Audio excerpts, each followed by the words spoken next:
Selamat datang di channel Mirella Fonda. Di video kali ini kita akan belajar mengenai materi lanjutan untuk pokok bahasan kesetimbangan kimia, yaitu aspek termodinamika dari transisi fasa. Di video kali ini kita akan membahas dua materi penting, yaitu pengaruh tekanan terhadap kestabilan fasa dan pengaruh suhu terhadap kestabilan fasa juga, dengan hubungan dengan potensial kimia dan juga disertai dengan latihan soal. Jika video ini bermanfaat, silakan like dan share, dan juga jika ada pertanyaan silakan leave comment. Selamat belajar. Ya, jadi kita lanjut untuk ketergantungan suhu pada kestabilan fasa. Di sini saya punya grafik ya, dimana sumbu X-nya adalah suhu, sumbu Y-nya adalah potensial kimia. Dan di sini ada beberapa fasa yang ada gitu ya. Kita akan melihat bagaimana hubungan dari suhu pada kestabilan fasa. Di sini kan tadi kita sudah kita sudah menyatakan bahwa tadi mu I itu kan sama dengan potensial kimia sama dengan energi bebas molar ya. Energi bebas molar. Nah, tadi kan kita sudah bilang bahwa perubahan energi bebas Gibbs terhadap perubahan suhu pada tekanan tetap itu sama dengan minus S. Nah, karena ada kondisi ini, maka menjadi do mu I gitu. Do mu aja deh. Do mu per do T pada P tetap itu sama dengan minus entropi molar gitu ya. Nah, untuk entropi molar, jadi ada beberapa keadaan begitu ya. Oke, jadi untuk perubahan energi Gibbs terhadap perubahan suhu pada tekanan tetap itu sama dengan minus S atau minus entropi, dan karena ada hubungan ini bahwa potensial kimia sama dengan energi bebas Gibbs molar, maka perubahan potensial kimia terhadap perubahan suhu pada tekanan tetap sama dengan minus dari entropi molar. Nah, di sini entropi molarnya pada saat atau nilainya ya. Jadi ada beberapa kasus di sini dimana kalau entropi molarnya itu lebih dari 0 untuk semua zat ya. Untuk semua zat, maka gradien atau kemiringan ya gradien ya. Maka gradien dari potensial kimia terhadap suhu itu bernilai negatif ya, bernilai negatif.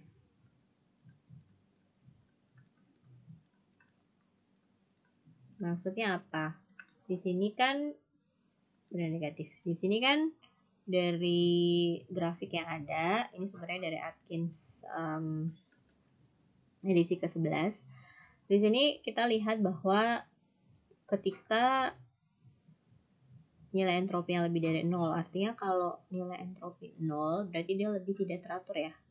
Kalau lebih dari 0 kan berarti dia mengarah pada sesuatu yang tidak teratur. Jadi mulai dari padat itu kan dia teratur ya. Terus dia menuju ke liquidnya juga lebih tidak teratur dari padat. Kemudian dia menjadi gas yang lebih sangat tidak teratur. Artinya saat ketika dalam keadaan gas itu dia lebih tidak teratur karena dia lebih banyak ruang di situ. Dia lebih bisa menyesuaikan diri dengan suka-suka dia lah, bahasanya seperti itu. Jadi makanya di sini bilang bahwa entropi molar lebih dari 0 untuk semua zat, maka gradien dari potensial kimia terhadap suhu itu bernilai negatif. Benar, karena dia lebih menuju ke suhu yang lebih besar dan juga dia lebih mengarah ke fasa yang lebih tidak teratur dari yang sebelumnya gitu. Seperti itu. Di sini kan keadaan solid, keadaan liquid sama keadaan gas gitu kan ya. Seperti itu. Dari grafik ini juga kita bisa melihat bahwa jika suhu dinaikkan berarti ke arah kanan, maka potensial kimia suatu zat murni pasti menurun. Ya, karena dari sini dia dari kiri atas ke kanan bawah gradiennya minus atau bernilai negatif. Jadi semakin ke kanan semakin suhunya besar begitu, semakin ke kanan semakin potensial kimianya menurun. Dan fasa dengan potensial kimia paling rendah artinya 0, di sini artinya si nilai Y-nya 0 atau nilai mu-nya 0. Fasanya itu semua dalam keadaan stabil, yaitu dalam garis ini semuanya garis X itu jadi sepantaran atau sepanjang garis X atau sepanjang garis suhu itu nilai keadaan fasanya itu semua stabil ya. Di sini keadaan di daerah sini adalah keadaan dimana padatan itu stabil, di sini cairan atau liquidnya stabil, di sini gasnya stabil seperti itu ya, tapi tepat pada garis suhu. Kemudian pada saat suhu transisi, di sini kan ada T freezing atau titik beku, di sini titik boil TB atau boiling atau didih. Jadi pada saat suhu transisi TF maupun TB gitu ya, potensial kimia kedua fasa semuanya dianggap sama. Ya, potensial kimia adalah sama. Di sini potensial kimia dianggap sama untuk dua fasa tersebut. Jadi kalau TF berarti antara fasa padat sama fasa liquid, kalau TB fasa liquid sama fasa gas. Seperti itu.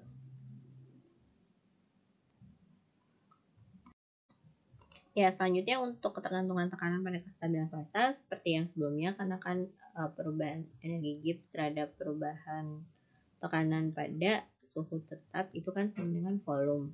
Nah, kalau hubungannya dia dengan nanti potensial kimianya itu kan sama dengan GM gitu ya, atau energi Gibbs molar, maka dia menjadi dou mu per dou P pada suhu tetap sama dengan vol molar.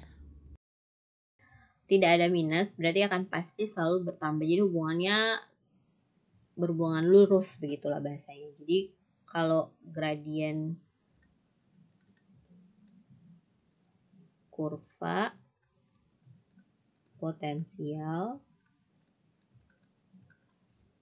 kimia terhadap tekanan itu sebanding dengan vol molar.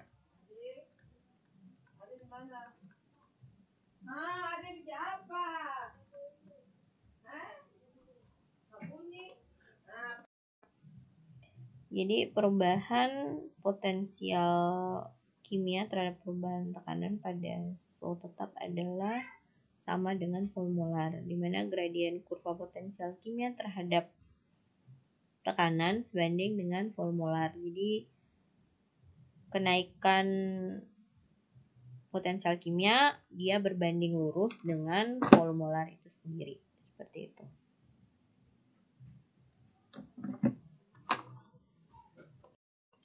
Jadi dari statement ini menunjukkan bahwa kenaikan tekanan menyebabkan kenaikan mu juga ya. Jadi di sini menyatakan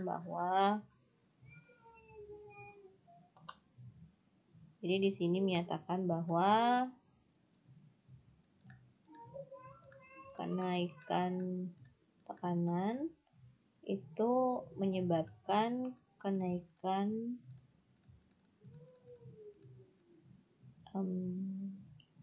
potensial kimia, tapi dibarengi dengan vol molar yang juga lebih dari 0. Jadi ketika tekanan dinaikkan, maka potensial kimia naik, diiringi juga dengan nilai vol molar yang lebih dari 0. Seperti itu. Oke, kita masuk ke contoh soal. Di sini soalnya berbunyi, hitung efek yang terjadi pada potensial kimia air dan es apabila tekanan dinaikkan dari 1 bar menjadi 2 bar pada suhu 0 derajat Celcius Diketahui pada kondisi tersebut massa jenis S adalah 0,917 gram per cm pangkat 3 dan massa jenis air adalah 0,999 gram per cm pangkat 3.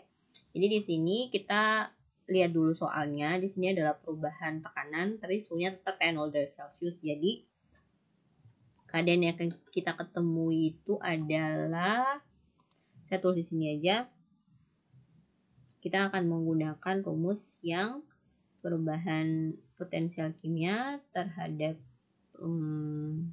perubahan tekanan terhadap waktu sama dengan V ya, per molar gitu ya. Seperti itu. Nah, kita mulai menyelesaikannya. Pertama kita tulis dulu yang diketahui. Yang diketahui adalah P1-nya itu 1 bar, terus P2-nya itu 2 bar ya. 1 bar dan 2 bar kita biarin aja karena dia cuma delta P, jadi nanti kita lebih ngeliat tidak terlalu peduli dengan satuannya dulu lah ya. Oke, kemudian yang diketahui adalah massa jenis S. Sorry, saya bikin row-nya P-nya agak bulat begitu ya. Sama massa jenisnya air. Di sini 0,917 gram per cm pangkat 3. Kalau dibawa ke kilogram per meter pangkat 3 jadinya 917 ya. Kilogram per meter pangkat 3. Oke, kemudian ininya jadi 0,999 gram per cm pangkat 3 sama dengan 999 kg per meter pangkat 3. Seperti itu. Nah, kemudian yang kita ketahui suhunya tetap ya.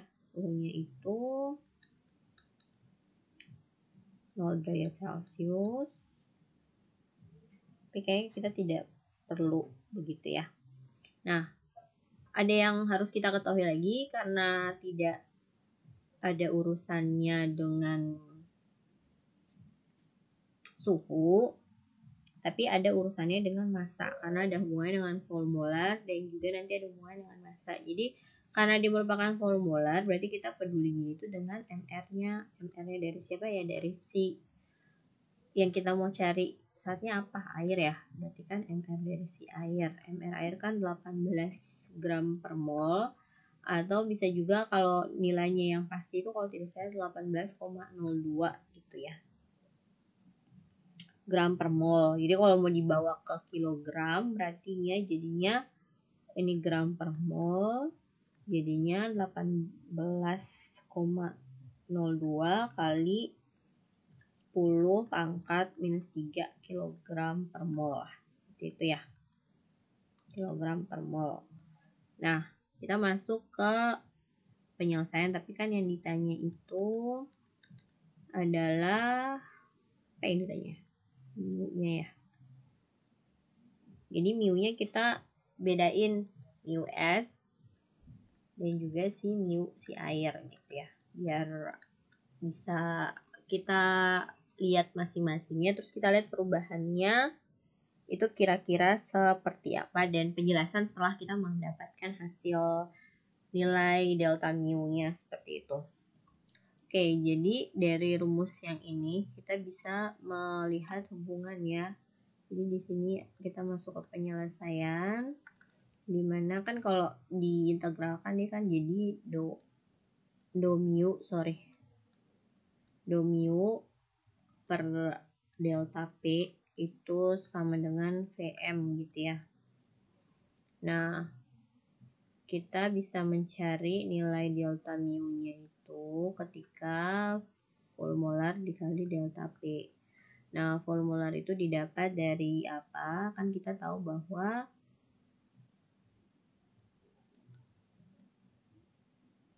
kerapatan sama dengan massa per volume ya. Jadi kalau kita mau cari volumolar berarti massa molar dibagi dengan densitas. Ya kurang lebih seperti itu. Jadi nanti jadinya rumusnya delta mu itu sama dengan MR dikali delta P dibagi rho. Nah ini akan berbeda untuk setiap S dan tiap air. Jadi kita cari untuk si S dulu ya. Jadi delta mu si S itu sama dengan MR nya, berarti kan 18,02 kg per mol.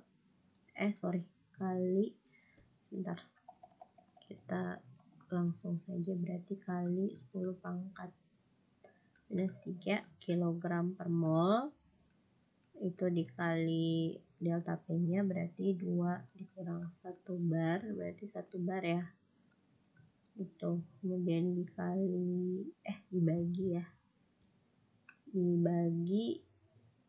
ini apa namanya, kerapatannya. Kalau S berarti kan 917 kg per M pangkat 3 gitu. Kita dapat. Oh iya.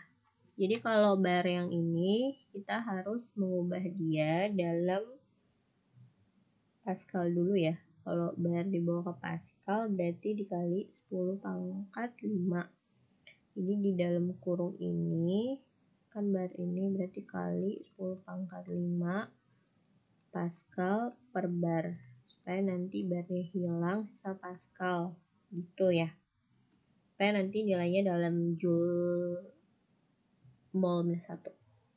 Berarti ini tinggal kita kalikan dan bagi, dapatnya itu sekitar 1,97 Joule per mol. Ini untuk si potensial kimianya si S. Nah kalau untuk si air, mu-nya si air itu sama ya, tinggal diganti itunya aja nilai kerapatannya. Jadi sama dengan 18,02